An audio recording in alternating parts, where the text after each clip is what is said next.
अस्सलामुअलैकुम, नमस्ते। मैं मोहम्मद असलम, आप देख रहा हूँ टॉप न्यूज़ 11। हरियाणा चुनाव के रिजल्ट आ चुके हैं।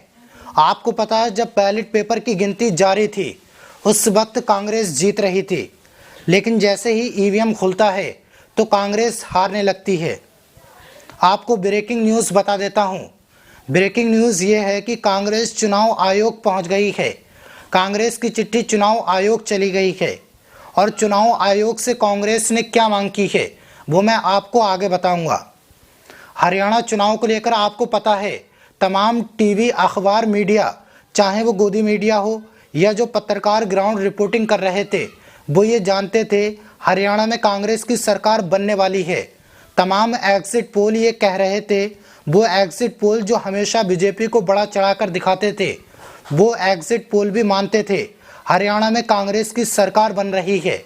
लेकिन अचानक ऐसा क्या हो गया कि चीज़ें धीरे धीरे बदल दी गईं। अब बताया जा रहा है 9 या 10 सीटों से कांग्रेस बीजेपी से हार गई और 37 सीटें कांग्रेस के पास हैं और 48 सीट बीजेपी के पास हैं और 5 सीटें अदर के खाते में हैं। अब आपको बता दूं, जयराम रमेश ने चुनाव आयोग को चिट्ठी लिखते हुए अपने ट्विटर अकाउंट पर कहा, लोकसभा नतीजों की तरह हरियाणा में भी चुनावी रुझानों को जानबूझकर चुनाव की वेबसाइट पर धीमे धीमे शेयर किया जा रहा है। क्या भाजपा प्रशासन पर दबाव बनाने की चेष्टा कर रही है? जयराम रमेश ने चुनाव आयोग को एक चिट्ठी लिखी जिसका जवाब अभी तक नहीं आया, लेकिन कांग्रेस चुनाव आयोग पहुंच गई कि इतने धीरे मामला क्यों है, क्यों इतने धीरे अपडेट किया जा रहा है। और कांग्रेस का कहना है प्रशासन पर दबाव बनाकर चुनावी नतीजों में हेरफेर किया गया। अब सवाल ईवीएम पे भी शुरू हो गया। अखिलेश यादव की पुरानी वीडियो फिर से वायरल हो गई।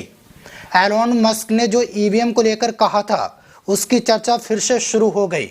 अभी एक खबर और आई कि कांग्रेस के एजेंट ने लगाया वोटिंग मशीनों में धांधली का आरोप। पानीपत सिटी में वोटों की गिनती रोकी गई थी। ईवीएम में वोटों की गिनती की धांधली का आरोप कांग्रेस के एजेंट ने लगाया। तमाम पार्टी के एजेंट इलेक्शन कमीशन के अंदर बैठते हैं जहां वोटिंग होती है, और पानीपत में कहा जा रहा है वोटिंग रोक दी गई थी, वहां ईवीएम में गड़बड़ी का मामला सामने आया। अब इलेक्शन कमीशन को जयराम रमेश ने जो चिट्ठी लिखी है उसे आप एक बार देख लीजिए।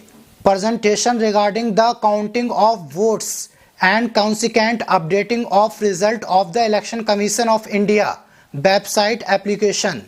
कांग्रेस चुनाव आयोग के पास इस लेटर को लिखकर लेके गई और कहा, जो आंकड़े आपने साझा किए वो इतने धीरे धीरे क्यों आ रहे हैं।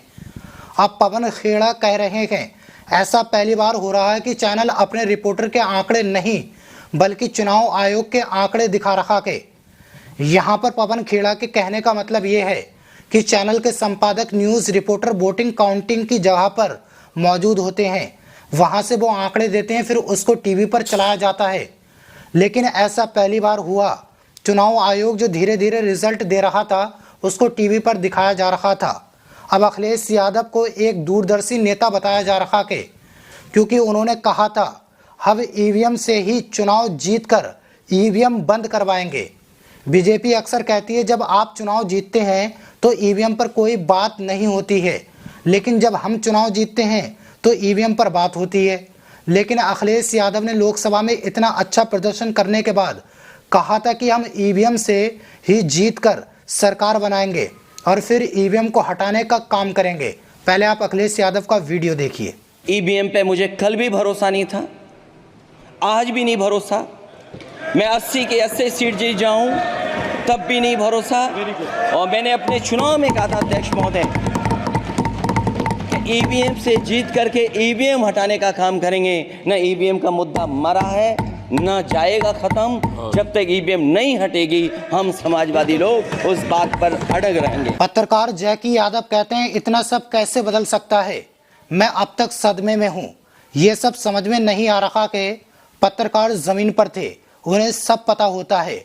अब अगर कोई कहे कि जाट गैर जाट हो गया तो ये बताओ किसी एक पत्रकार ने तो ये महसूस किया होगा, मगर पहले तो किसी ने भी नहीं बोला। सारे एग्जिट पोल कांग्रेस को दिखा रहे थे, सारे पत्रकार कांग्रेस को दिखा रहे थे, सारे नेता कांग्रेस को बता रहे थे। शुरुआती रुझानों में तक कांग्रेस को प्रचंड जीत दिखाई गई, फिर अचानक से ऐसा क्या हुआ, ये तमाम सवाल पत्रकार उठा रहे हैं। अब एलन मस्क को भी लेकर लोग ट्वीट किए जा रहे हैं। एलन मस्क सदी के सबसे बुद्धिमान और जीनियस व्यक्तियों में से एक हैं। एलन मस्क जो भी कहते हैं उसके पीछे कोई आधार होता है। एलन मस्क ने 15 जून 2024 को कहा था कि हमें ईवीएम को ख़त्म कर देना चाहिए क्योंकि इसे इंसानों के द्वारा हैक किए जाने का रिस्क है। हालांकि ये रिस्क छोटा है मगर फिर भी बहुत ज़्यादा है। मैं एलन मस्क की बात से सहमत हूँ। हमें टेक्नोलॉजी का टी भी नहीं पता, जबकि वह व्यक्ति टेक्नोलॉजी का मास्टर है। पत्रकार जैकी यादव कह रहे हैं हमें टेक्नोलॉजी का टीवी नहीं पता, लेकिन जिस एलन मस्क को टेक्नोलॉजी के बारे में सब कुछ पता है वो कह रहे हैं ईवीएम हैक हो सकती है, इसे हटा देना चाहिए क्योंकि एआई का ज़माना है, कुछ भी हैक किया जा सकता है। नायब सैनी हरियाणा के मुख्यमंत्री हैं, उनका एक वीडियो वायरल हो रहा है। उस पर सवाल उठ रहे हैं क्योंकि नायब सैनी ने रिजल्ट आने से एक दिन पहले आधी रात में कह दिया था कि हमने सब इंतज़ाम कर लिया है और अब हम चुनाव जीत रहे हैं। पहले आप उनका वीडियो देखिए। आप देख रहे होंगे पिछली भी मैंने शुरू से ये कहा है कि भारतीय जनता पार्टी एक तरफा सरकार बना रही है। हमारे पास सारी व्यवस्थाएं हैं, आप चिंता मत करिए। अब कांग्रेस आरोप लगा रही है सीएम नायब सिंह सैनी ने कल ऐलान कर दिया था कि हमने अपने जीतने की सारी व्यवस्था कर ली है, चिंता की कोई बात नहीं है। अगर इसी तरह से व्यवस्था करके चुनाव जीते गए हैं तो फिर चुनाव करवाने की आवश्यकता ही क्यों है। ये कांग्रेस के नेता दीपक खत्री हैं, उन्होंने आरोप लगाया है क्योंकि सीएम सैनी ने कहा व्यवस्था कर ली गई है, हम चुनाव जीत रहे हैं। कल कहा था और आज चुनाव जीत गए। कांग्रेस कह रही है रात में ही घोटाला कर दिया गया था, इसलिए अब कांग्रेस इलेक्शन कमीशन पहुंच चुकी है जिसमें ईवीएम का मुद्दा सामने आ रहा है। हरियाणा चुनाव में ईवीएम को लेकर हर किसी के मन में सवाल उत्पन्न हो रहे हैं। क्या इलेक्शन कमीशन ईवीएम को लेकर कोई कार्रवाई करेगा? क्या इलेक्शन कमीशन हरियाणा में दोबारा चुनाव कराएगा? ये तमाम सवाल सोशल मीडिया पर दौड़ रहे हैं और वायरल हो रहे हैं। ईवीएम को लेकर आपकी अपनी क्या प्रतिक्रिया है, हमें कमेंट बॉक्स में ज़रूर बताना। फिलहाल इस खबर में इतना ही, मिलते हैं किसी न्यू अपडेट के साथ, तब तक के लिए शुक्रिया।